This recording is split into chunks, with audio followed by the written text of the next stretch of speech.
And last but not least, you can see that I found that my y value would be 3 when x is 9, because 9 over 1 times 1 over 3 gives me 3. Now the next thing that I need to do, and you'll see that I started this over here, is that I want to put my points on the x and y axis. So I decided to make x go up by 1s because I only needed to get up to 9.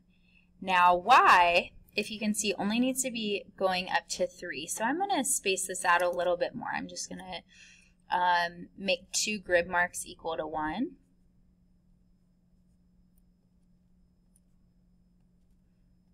And then I'm going to plot my points. So first point is at 0, 0. Second point is going to be at 3, 1. My next point is going to be at 6, 2. Then at 9, 3. And then we connect those points. We go all the way across the graph, draw an arrow at the end, and next I need to find my unit rate. Now in this case, I did not plot a specific unit rate point. So I can go back, I can kind of estimate looking at my graph, but sometimes when you're between grid lines, it's a little bit hard to see. So instead, what I'm going to do is go back and take y divided by x. And I'm just going to I'm going to decide to use the points, the ordered pair 3, 1. So I'm going to take 1 over 3, 1 divided by 3, and that just gives me 1 over 3. I don't have to do anything else. So my unit rate is 1 over 3, and I would say that yes, this is proportional.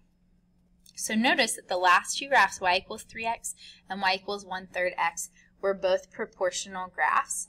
Now notice that our line for number 1 is steeper than our line for number 2. And we did space out our y values a little bit further on this graph than the last graph. But even if we weren't to space our values out, we would have had an even less steep graph for number 2 than number 1. Now notice that our value that we're multiplying by x is a lot smaller in 2 than in 1, which is why our graph was not as steep. Now let's take a look at number 3. So number 3, we have a little bit more complex of an equation. We have y equals 2x plus 1. So I'm just going to use the points 0, 1, 2, 3 since I don't have a fraction that I'm multiplying by this time. And then I'm going to plug in x for I'm going to plug in these values for x. So I'm going to start off with 2x plus 1, 2 times 0 plus 1. 2 times 0 gives me 0, plus 1 gives me 1. Then next, I'm going to plug in 1 for x, so 2 times 1 plus 1. 2 times 1 gives me 2, plus 1 gives me 3. Next, I have 2 times 2 plus 1, since in this case x is 2. 2 times 2 gives me 4, plus 1 gives me 5. And last but not least, x is 3. So 2 times x, 2 times 3, plus 1, 2 times 3 gives me 6, plus 1 gives me 7. So those are my ordered pairs. Now, notice that my ordered pairs for y go up to 7, and my ordered pairs for x go up to 3. So I might space out my numbers a little bit. You could if you want to. You don't have to. I'm going to space out my x values a little bit further than I did for number 1 or number 2. Again, you don't have to do this, but you could do this. And then for my y values, I want to go up to 7.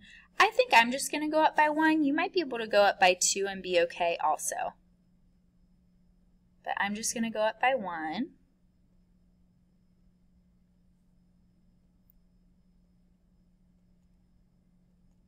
Now once you have your values, you can start plotting your points. So we're going to start off with x is 0 and y is 1. Now sometimes it can be kind of tricky to plot a point like that. But what I can do is look for where x is 0 and y is 1 and think about where those are going to intersect. So that's actually on the y-axis right here, where y is 1 but x is still 0. Next one we have 1 and then 3, then 2 and 5, 3 and 7. And then I'm just going to continue my line across the graph. I'm going to draw an arrow at the end. Now notice here that our unit, that we don't start at the origin. Even though it's a straight line and it's going up at a consistent rate, if you look at your y values, they're going up by 2 every single time. It doesn't start at the origin. And also, if you notice, Taking 3 divided by 1, that gives you 3, but 5 divided by 2 gives you 2.5. So this is not a proportional relationship. So in this case, we would just put NA for the unit rate because our unit rate is different for every single point. And we would say, no, this is not proportional. And remember that for a graph to be proportional, it has to go through the origin and be a straight line. So even though it's a straight line, it doesn't go through the origin. Now looking at our last 3 equations that we had. So let's take a look at these again. We can see that for the first 2 equations, we just have y equals a number times x. Versus for the third equation, we have y equals a number times x plus 1. Now notice that that plus 1 caused our graph to shift up 1 so that it was no longer going through the origin.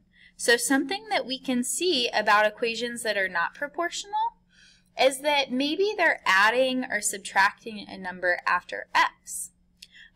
So for them to be proportional, they really just have to be in this form where you have y equals a number times x. And remember that that number that we're multiplying by, that's the unit rate. And so that's why it makes sense for it to be in this form. When we have a proportional relationship, every x value, when we multiply it by the y value, it should give us the unit rate. And so to answer our question at the bottom for number 3, it says, if you are given an equation, how could you determine if it is proportional? We would be looking to see that it's in the form y equals kx, where k is just a number. So for example, y equals 5x, or y equals negative 2x.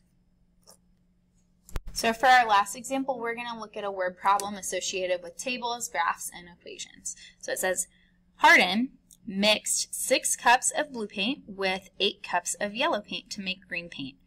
Write an equation that represents the relationship between the number of cups of blue paint, B, and the number of cups of yellow paint, Y, that are needed to create the same shade of green paint. The question, or the equation, should be in the form y equals kx.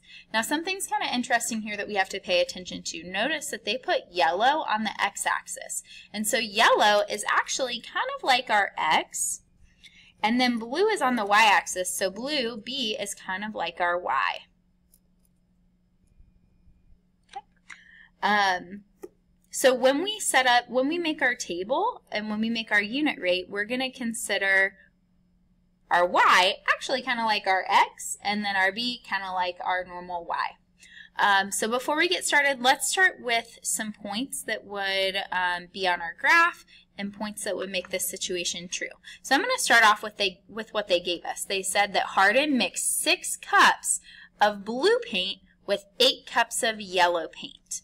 So for yellow, we had 8 cups. For blue, we had 6 cups. Now I'm looking for things that might have a proportional relationship to this.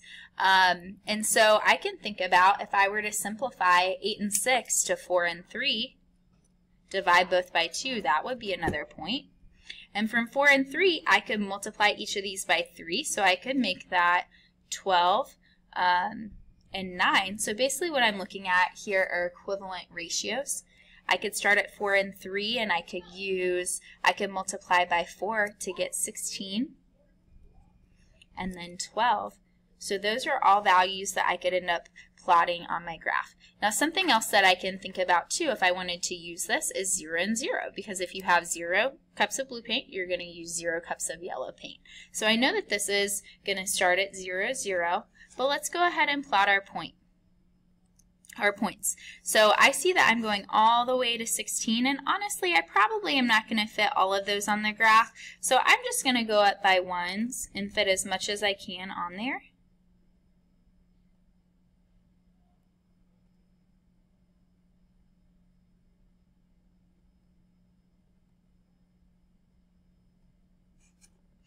And then on my y-axis, I see I have to go all the way up to 12, and I am going to be able to fit 12 on the y-axis.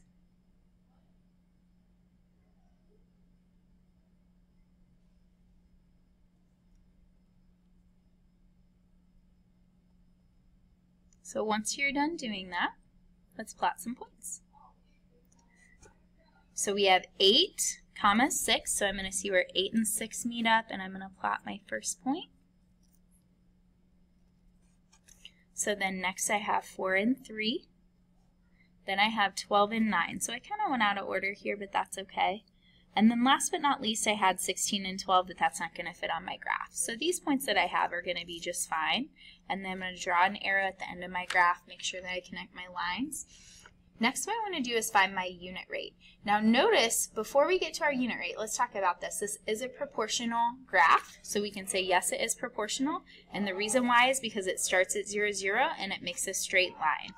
So I know that my unit rate is going to be consistent. So I'm just going to take my smallest numbers, because I like to work with those to find my unit rate. So y divided by x would be 3 divided by 4, which is just 3/4. So my unit rate is 3/4.